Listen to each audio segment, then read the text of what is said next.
For a long time, we have been struggling and striving to bring our Muslim community out of the conceptual stage. It's just a concept, and make it concrete, physically concrete. The things that every other community has in this nation, we need them also. In order to be considered self-sufficient, as we should be, since Allah subhanahu wa ta'ala has given us a prophet more than 1400 years ago who has set the perfect example of establishing a community in Mecca and Medina and Munawwara. We have the guidance. We're blessed by Allah to have that guidance, coming out of many, many stages of degradation, I might say.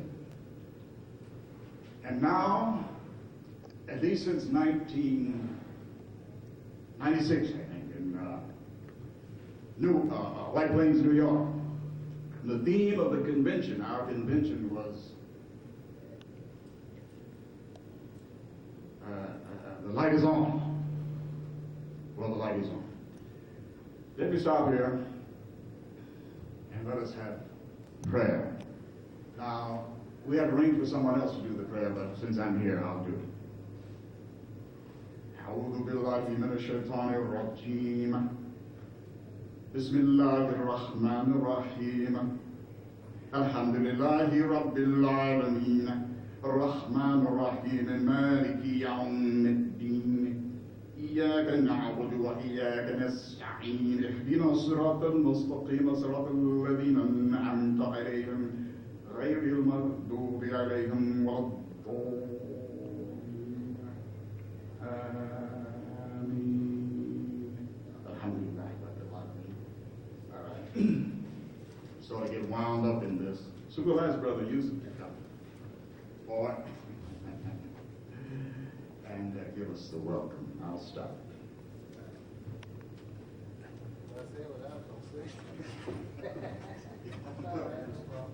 Assalamu alaikum. Bismillahirrahmanirrahim.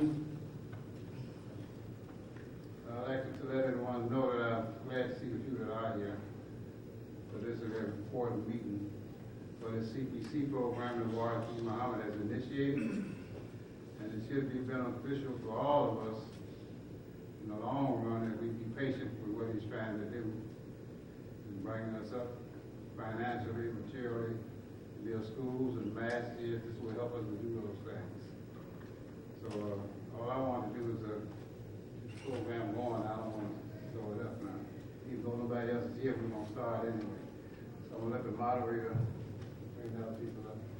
That's all right. Thank you, Brother Yusuf. Alhamdulillah, Rabbil Alameen. Before we bring the people, there's one short notice I'd like to read. It's very important. It gives us an idea of what CPC is about. It came from the office of Amir Imam Warathuddin Muhammad. This says here, pardon me, with the name of God, it says here, the merciful benefactor, the merciful redeemer.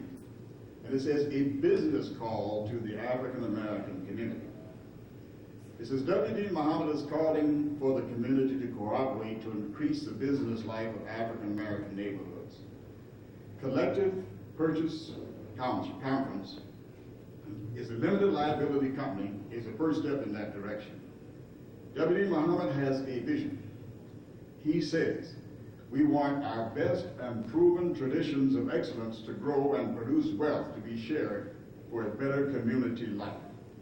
We want the persons in this plan who are decent and willing and ready to share with others with a desire to realize more success in the lives of individuals, families, and minority communities. The plan aims at achieving a big change from weak and zero business representation to strong, competitive business supported neighborhoods. At this time, thank you for your attention. At this time, we're going to introduce our first speakers, they are panelists. And as you can see, they're all ladies, sisters, Muslimas, and they have excelled in their business endeavors. We're happy and thankful to Allah that we have such persons with us. And without further comments, I'll introduce them. We have here Sister Sahira Muhammad.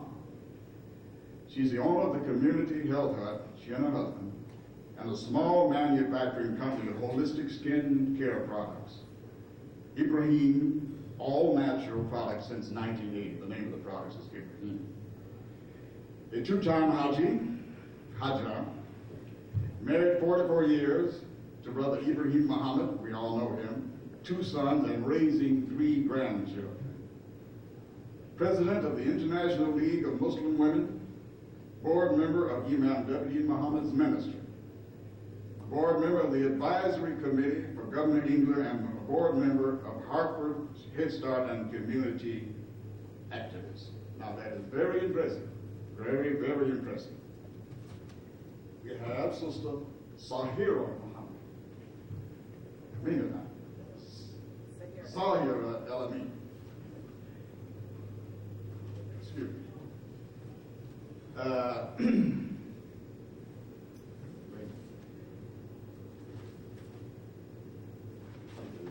Excuse me. She is the manager and co-owner of Instant Impressions, printing and copy service located at 12115 Dexter Avenue since 1975. She's married to Bilal, our brother Bilal El-Amin, for 38 years, and the mother of 7, as she says here, beautiful children.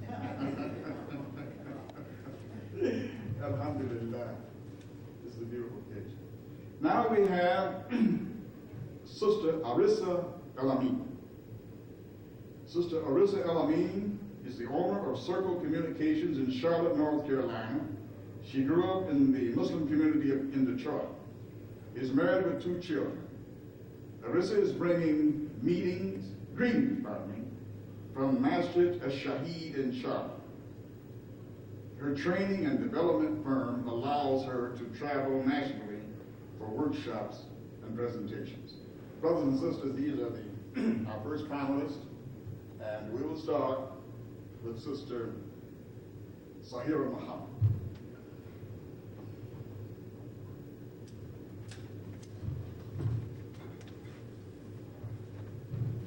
Bismillahirrahmanirrahim. Assalamu alaikum. I'm here with the panel this morning to talk about how to start a business. But we have an expert here with us today who is all around and who knows this is what she does for a living. And Allah has blessed us to have her with us. And when we have someone who has the knowledge, even though I've been in business for 25 years, but I'd like to give over to her and open myself up for any questions that you might want to ask me, and have her just like conduct the workshop for us, because she's a young sister and Allah has blessed her with all of this knowledge, and we're going to learn a lot from each other today. Assalamu alaikum.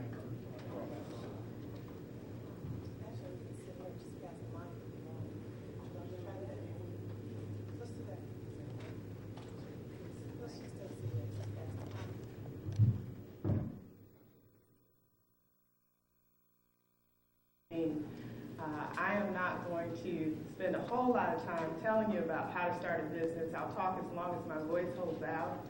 I am owner of a training and development firm, but lost my voice yesterday. So inshallah, I'll do the best job that I can.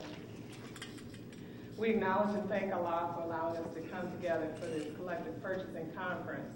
I am honored to have been asked to participate on this panel. As the brother said, I bring you greetings from Masjid al-Shaheed in Charlotte, North Carolina, where we are striving to build a masjid and community complex, and was sent here by my imam, and so I feel compelled to acknowledge them for graciously paying for me to come and to participate, and to let you know that things are going on in the South.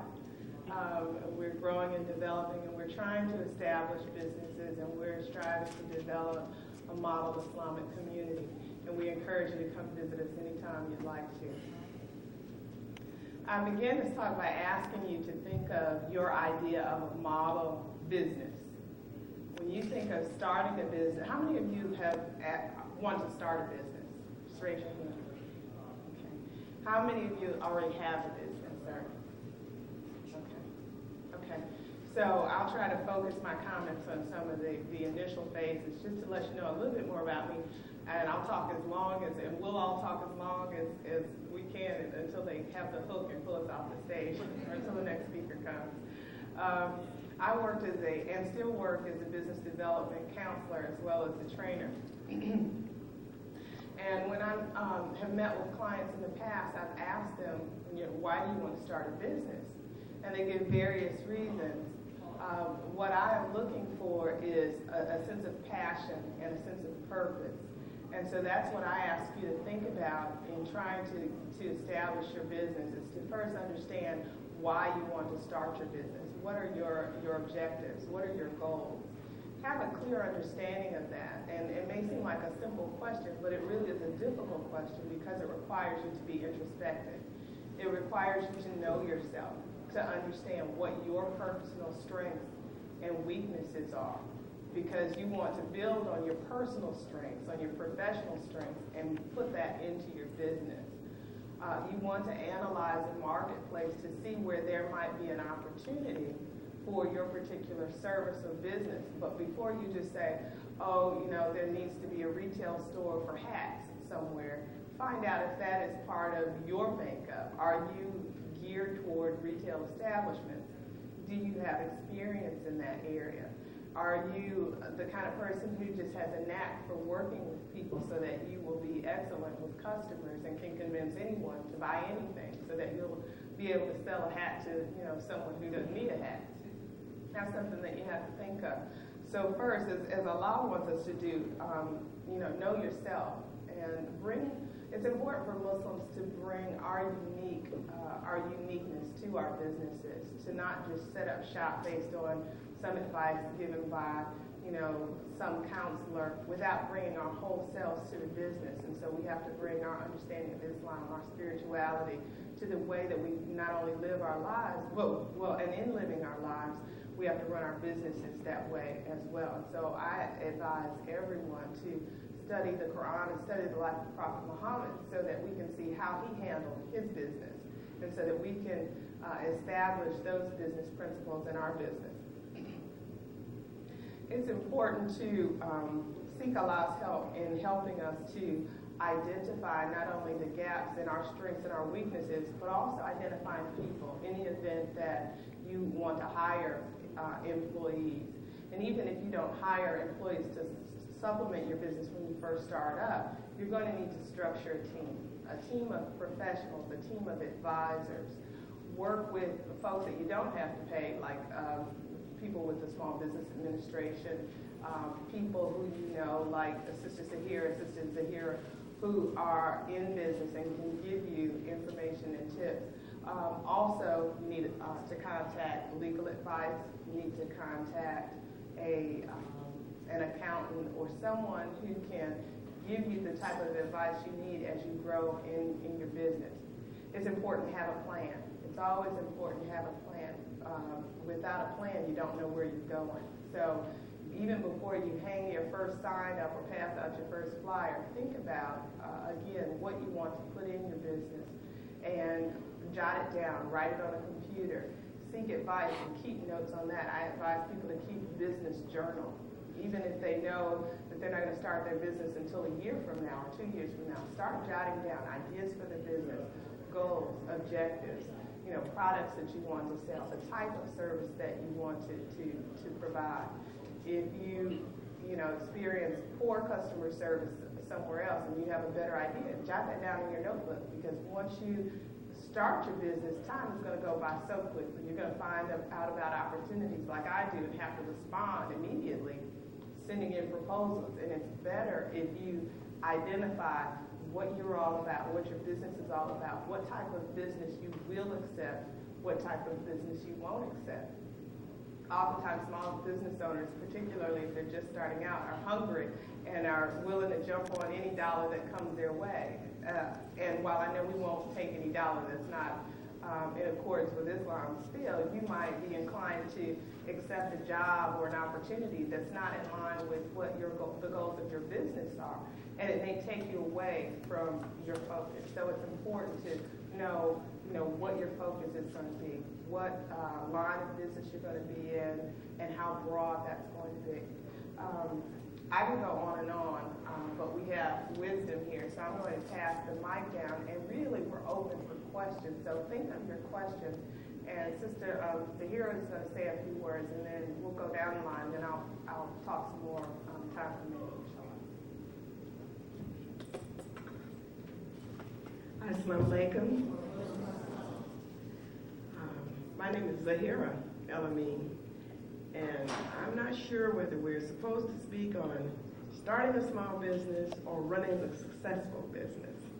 They are different, but if you're interested in entrepreneurship, you've probably read a lot of magazines and picked up brochures and listened to programs about the steps and the rules for running this business.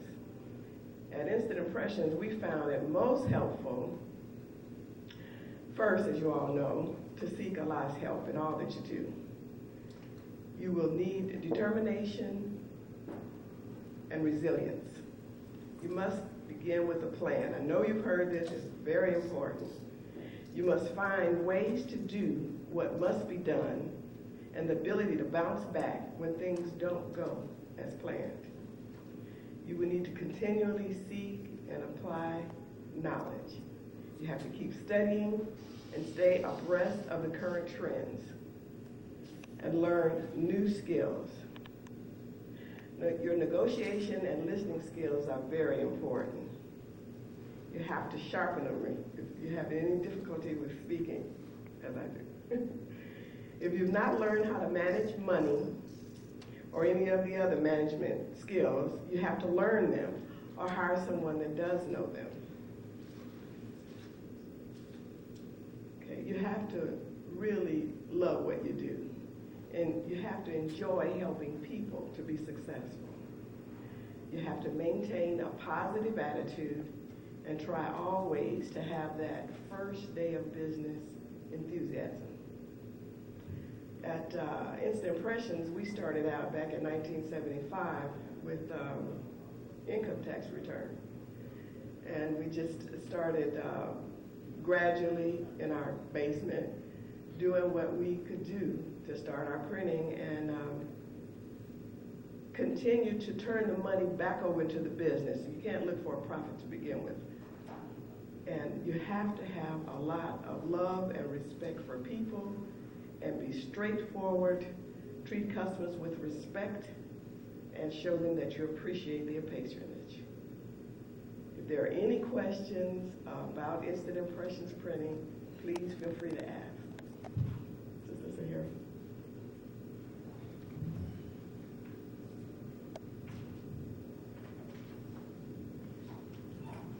Assalamu alaikum. I'd like to talk a little bit about community health hubs and how we started 25 years ago.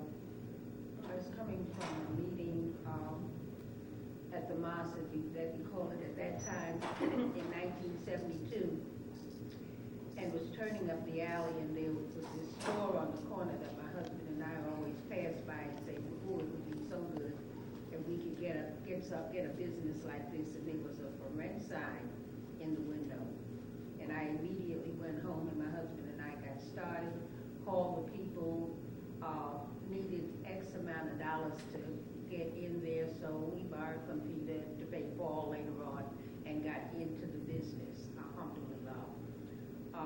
Like Sister Zahira said, when you go in, you just say, "Oh, we're here in the business, and people are just going to run in here, we're Muslims, and we do this," but it doesn't always happen like that, and you have to have patience, and you don't look for a profit for a long time. Every dime that we made, we put it back into the business, and the rewards are, after 25 years on that corner, is that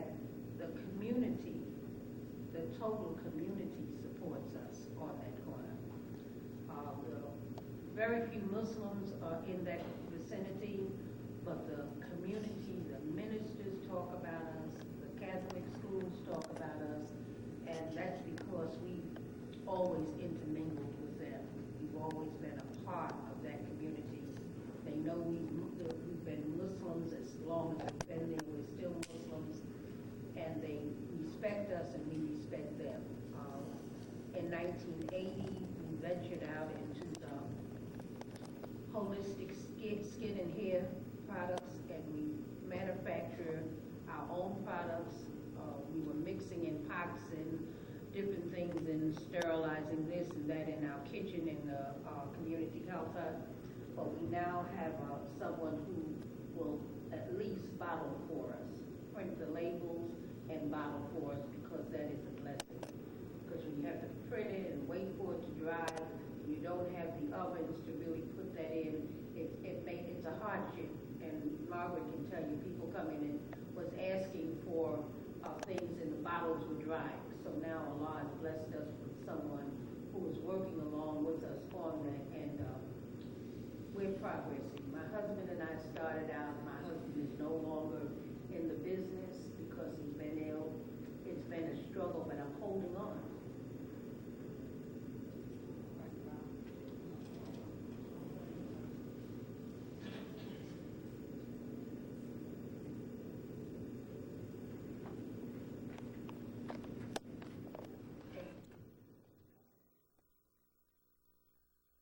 Any questions? If you have any questions.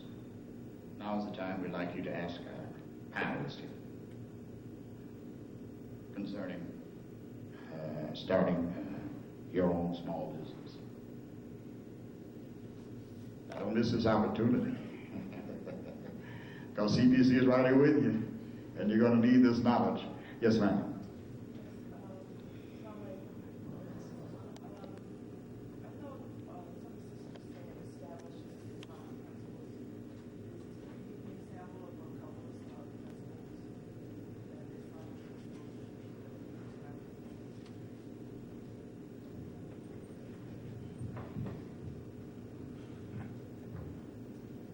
The principles that I would suggest you use for your business would be the principles that we've included at Masjid Al-Shahid in our strategic planning would be simply utilizing the pillars of faith and articles of faith and going from there, so that, for example, just prayer 5 times a day. If that's a principle of your life, then you operate your business that way.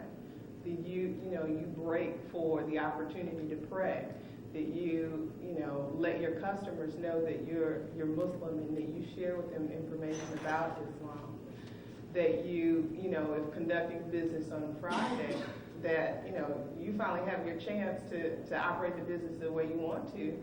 Operate Monday, Tuesday, Wednesday, Thursday, and Saturday if you want. But to consider what you're learning as a Muslim and operating your business using those principles of how to treat people, how to provide excellent customer service, how to be, weigh justice, the balance of justice with providing the types of services and dealing with people not only in the good times, but when you have challenges with your customers, when they're arguing for a reduction in price or what have you, we have to remember to be just and balanced in how we deal with people.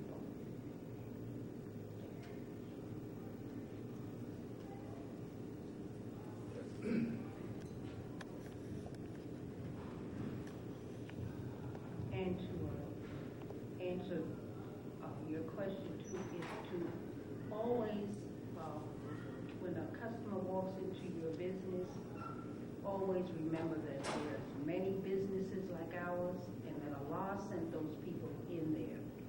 And when you have that thought, when they walk into your shop, you're going to say, "Hello, how are you?" And you're going to treat them as you want to be treated. And Allah sends each and every person in that door. When that door opens, it's only by the grace of Allah. And you treat the people like that, you will find that you will be successful.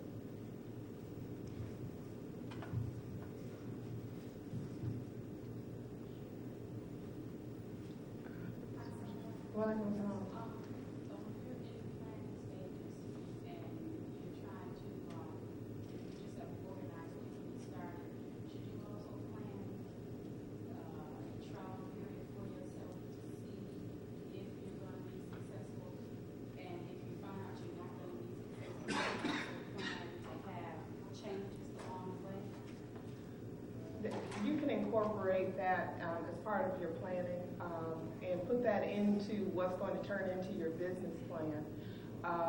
They say that it takes a lot of small businesses fail after 5 years, and I'm not saying that 5 years should be your benchmark, because there are businesses that are struggling along and then end up doing quite well. But you determine what's success for you. Success for you may not be, having a whole lot of money in the bank. You determine what success is for you. Success might be being able to work in an environment every single day and wear your hijab and not be harassed. Success might be being able to say assalamu alaikum to everyone who comes through your doors. Success for you might be to be able to just to sell halal products and services, as well as make a profit. So determine what success is for you and use that as a benchmark.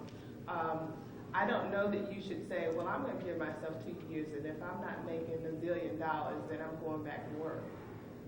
For some of you, you may have to work and do your business part-time or do some freelancing and build up your clients. I'm the kind of person where I just kind of plunge in and do things, and I learned my resiliency from my parents. And praise be to Allah, as long as I'm doing what Allah wills, I've been blessed. I've had an opportunity to work with the city of Charlotte, the state of North Carolina, with the school system. I work with really a groundbreaking project called the Community Building Task Force, and we're working on race relations in Charlotte, and I work as a consultant there. I'm also working with welfare to work programs, and I've just really been blessed. And I think you have to plan for success, keep success in mind. Don't think about, oh, well, there might be a potential failure. Put your faith in Allah, put your faith in your abilities, and just keep working hard, and the blessings will come. There are going to be some rocky times, but you just work through them and pray, and just plan for success. Plan on being the best, the most successful. Have a vision for yourself. Without vision and without a plan, you might back away too soon from pursuing your dream. I'm just thinking in the business world, I have no desire to go and work on anybody's job anymore. So my plan is actually home-based. I prefer to do it in my home. Now, if it gets to the point where I'm blessed and it grows, I would have to wait till that point gets there. But I'm basically want to start as a home-based business using the computer and other knowledge that I have gained.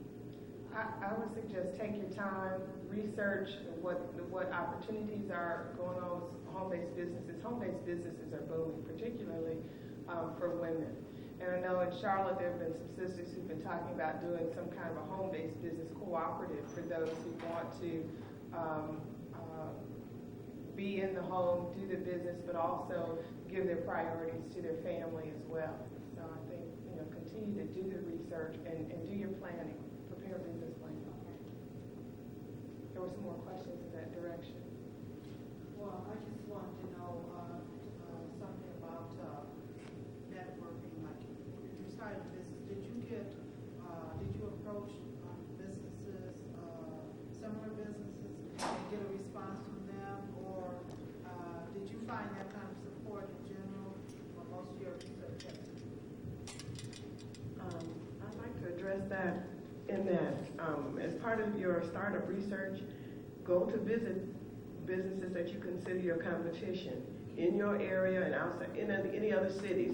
Always seek knowledge about what you're going to do. And I think it would be very beneficial to join associations and look up information in the public library. When you, quite often we found members of our association who hadn't started a business yet. So that would be a great thing to start before you even begin.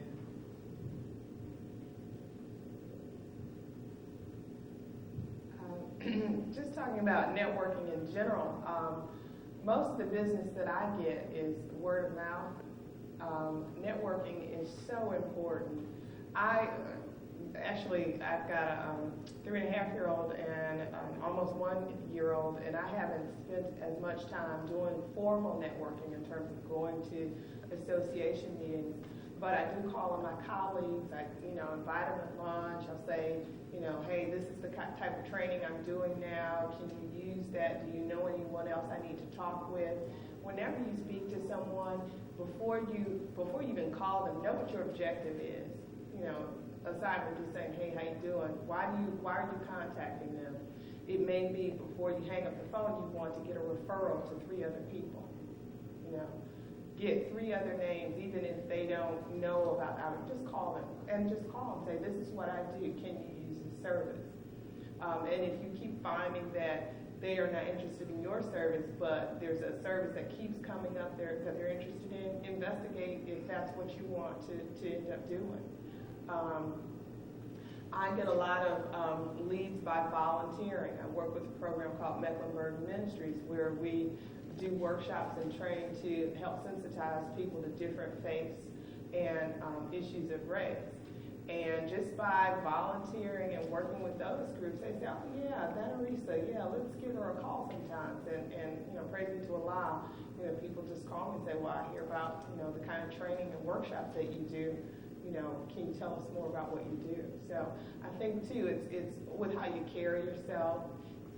You have to talk your business all the time. Let people know what you're doing. Don't keep it a secret. If they know what you're doing, then they can call you up and say, well, I know someone who may be interested. Even if you're just starting out, take the chance, take on an opportunity and see, if you can stretch yourself and grow.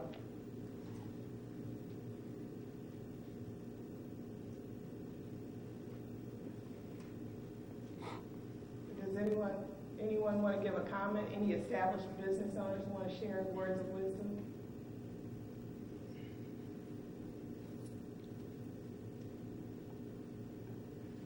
Anything from your experience that we haven't covered? We have we have a sister who has asked a question. We hear so much in regards to the federal government giving subsidies to small businesses, loans, and grants and what have you. Have you found that to be factual, or is that just a come on in terms of the government? I don't know of any grant that is given to a small for-profit business. Now, there are some for-profit businesses that elect to become nonprofit to go after some of those grant dollars. And, there may be some benefit to that. I'm interested in being a for-profit business. I don't know of any grants for a for-profit business.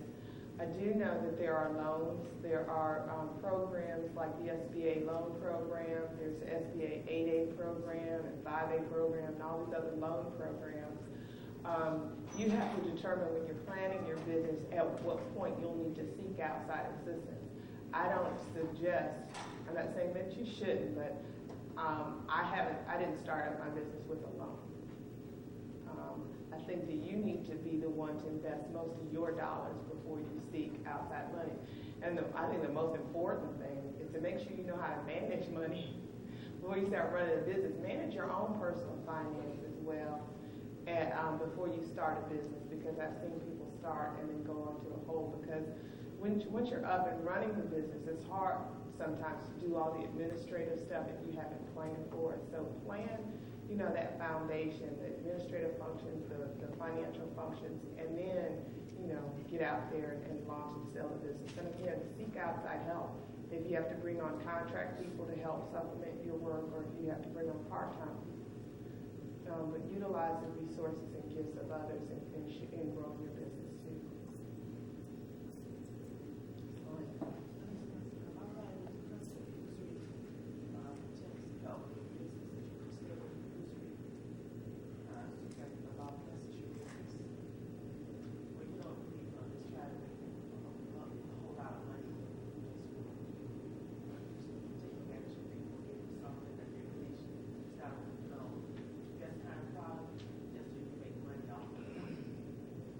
Well, that's part of using Islamic principles. When we operate our business just like when we walk around in our day-to-day lives. People are looking for examples, and they're hearing information about Islam, and so you better believe that they're going to look at, well, okay, you're a Muslim business owner. How do you run your business? You know, Islam is a growing religion. It's a religion for Muslims. What's different about your business? And so they look to you to see how you carry yourself, the character and the integrity of your business. So it's important to again, establish those principles based on Islamic law. I just had, I have a question regarding project development. If you, just in general, I have an idea, which I feel, and it's for selective, an interest I have. But how do you develop, how do you project that idea? And do you have any general comments about that? If you want, there's something that you feel can be developed. How do you protect that and move it forward? Well, you fully develop your idea. You fully develop your idea if it's a product or object that you're trying to develop. You know, develop a prototype for it. But as you plan and do your research, there are product and patent attorneys. I would suggest that you go down to the SBA, talk to one of their advisors or counselors, and share with them your information. And with anyone, if you're trying to gather data and ask questions, don't tell them this is my whole idea.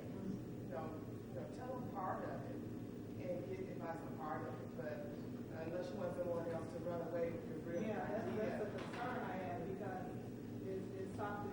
Well, it's for that group of people, and it's something so obvious, I know it hasn't been done, that I'm almost afraid to say what it is. A lot of times what we do, though, we have an idea, but we haven't fleshed it out.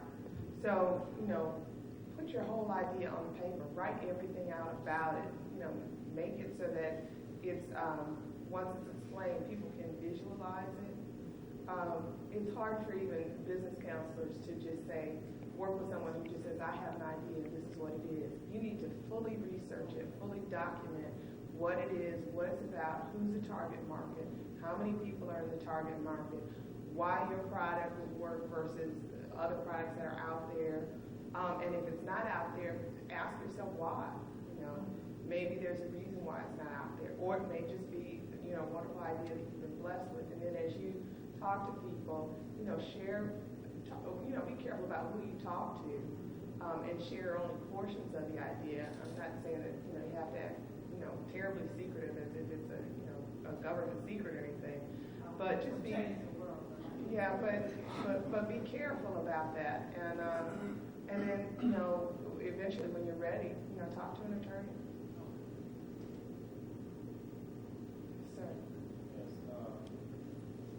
You read about small businesses failing because they're undercapitalized. Can you give us some information on how much you have when you start out? No, sir. I mean, not specifically, but is there any rule of thumb when it comes to identify what your living expenses are, and before you start your business, you want to have something in the bank so that you can maintain your living standard, so that once you are operating the business, you can put those dollars back into the business and still be able to, afford your mortgage and pay for your bills. So if that means, again, that you start out slowly and, are continuing to work a job as well as working your business part-time, make sure you understand what your living expenses are and what you need for the business. So as part of your business planning, how much will you need for supplies? How much will you need to operate? How much will you need to develop that service or develop that product or deliver that service? It really comes down to pen to paper and, sitting at the computer and doing it. And that's the biggest thing that we don't do. We don't do it. We talk about it, we've jotted down some ideas, but we don't do it. And, it helps. It really does.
Alhamdulillahi Rabbil Alameen. Brothers and sisters, we have been well informed by these knowledgeable sisters in business.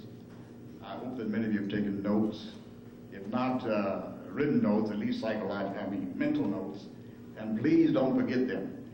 Now, we started a little late, and so we have to work with our time here. We have other speakers, and I'm sure that some of our other speakers are going to be able to touch on some of the same information. So rest assured, you're going to get a full meal today, insofar as business is concerned, to help you in your efforts when you become part of CPC. And CPC is just growing by leaps and bounds, and everybody's just enjoying the bounty of Allah and just living the life, as Imam Worthy Muhammad said, that Allah wants us to live, which is more abundantly. Okay, I thank you. Thank you very much, ladies. And I thank you again. It's just so wonderful. At this time, we have another speaker, Imam Salim Khalid. Imam Salim Khalid is a banker. I didn't get a little profile of him, but I know he's a banker. I know he's an easy Imam. Alhamdulillah, we made Hajj together. I know he's knowledgeable.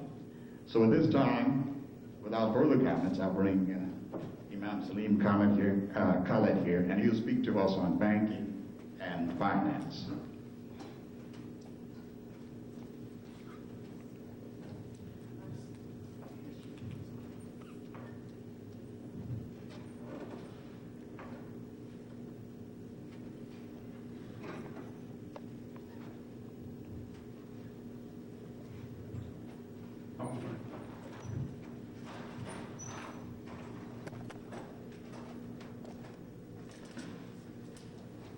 Assalamu alaikum.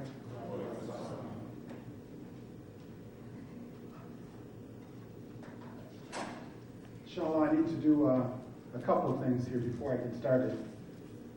One, I had to find my glasses so I could read the material that I brought. But the second thing that I need to do is just to set the record straight on a couple of things. One, I used to be a banker. I'm no longer a banker. Alhamdulillah, Allah subhanahu wa ta'ala is merciful. And I'm not saying that because I didn't enjoy my time in the banking system, but it's important that you understand, maybe 15 years ago, I made a decision to leave the lending institution that I worked for. That was Standard Federal Bank. I was a vice president and a loan officer at that time. I had been in the banking system for about 14 years. And I was dealing in an industry that, even today, is reluctant to do the kinds of things that they have a fiduciary responsibility to do as it relates to African American people. And I made a decision based upon my vantage point at that time, and I had a unique position inside of the institution. And I had a unique view as an African American, and I made a decision that my time would be better spent outside of the industry as opposed to inside of the industry. So I'm saying that just to correct the record of Imam Shukri, that presently I am not in the banking industry. Right now, I am the Director of Economic Development for New Detroit, which is downtown Detroit. And I spend probably 95% of my time advocating on behalf of city-based and minority-owned businesses, attempting to increase their opportunities with major corporations in the metropolitan Detroit area. What that means very simply is that I spend the bulk of my time working with the automobile firms, the hospitals, other major corporations, attempting to get them to do more business with people of color. And obviously the African American population in the city of Detroit is the largest percentage of that people of color. So that's what I'm presently doing. My charge this morning, as I understand it, is to talk about banking and finance. And what I'd like to do really is to focus on a couple of issues relative to raising money for your small business. Now, I've started with a partial disclaimer, and I'm going to continue along that line. I'm going to give you some food for thought this morning. I've already explained to you that I stepped outside of the industry myself. And even today, as a Muslim, I have some concerns and some reservations relative to traditional lending systems here in this country. But, having said that, I think it's absolutely essential for each and every one of us to make those decisions ourselves. And in order to make a decision, you have to be an informed decision maker. So part of my charge this morning is to hopefully give you some information that will be of benefit to you. I'm going to briefly go over 4 areas under the banner of how to raise money for your small business. Raising money, where to find the money, borrowing money, and then some small definition of loans. And then I'm going to finish my talk with just a few remarks on the cost of money, the use of money, preparation and research, and individual creativity. Let me begin with raising money. Really, one of the essential things and one of the key ingredients to any business startup or expansion is our ability to obtain and secure appropriate financing. Now, when I say appropriate, that means a couple of things. One, it means that the money that we ultimately get access to is enough to fuel our startup or our expansion. And that's absolutely critical. One of the things that I have ran into really over the last 25 years is that oftentimes we start out underestimating and not understanding what kind of dollars we're going to need to start or to expand our business. Number 2, and this may be number 1, we often understate what it is that we need. I think there's something inherent almost in the African American culture that even today in 1998 makes us bashful and shy. And it seems like when we're approaching financial institutions or potential funders that we become even more bashful and shy.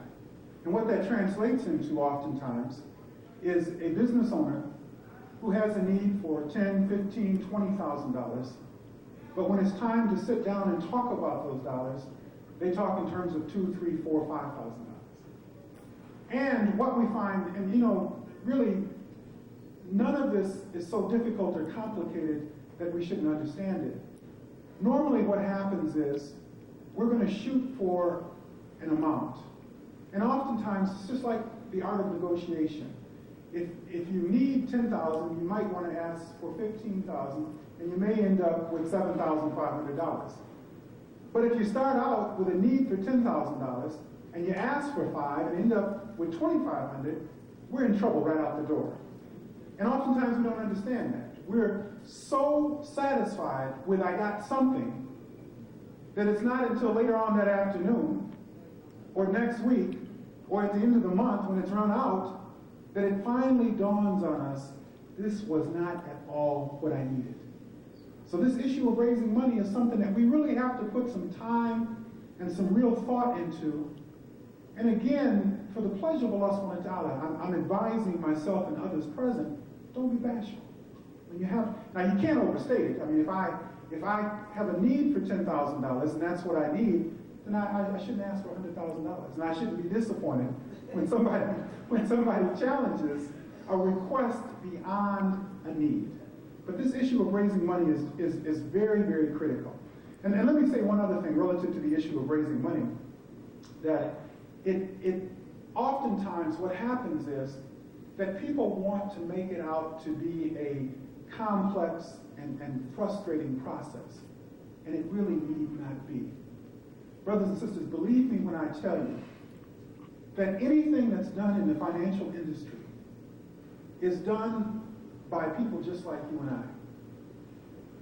They walk and they talk, they get ill, they have family problems, they have good days, they have bad days.